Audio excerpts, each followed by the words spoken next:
Again, ito yung re-restored para maging bago uli. Yan. Yan, wala siyang kamay. Si Mama Mary of Christian. Yan. Ito naman si Mama Mary of ito naman si Mount Carmel. I-restore din po natin yan siya. Yan, wala siyang putol yung kanyang kamay.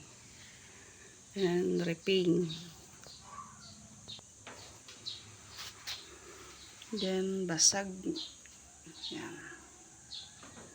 For restoration din siya. Yan. Our Lady of. Yan naman siya, totally damaged. Ayan siya, totally damaged.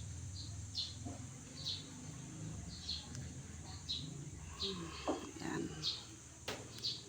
Po-repair naman siya. Repaint and repair. Ayan, totally damaged po siya.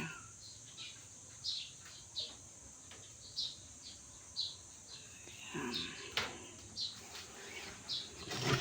Totally damaged. Ito naman repaint.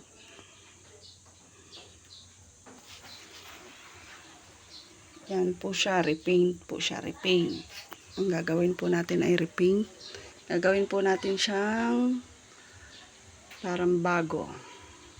Gagawin po natin siyang bago. Ito naman, repaint din, pakikinisin.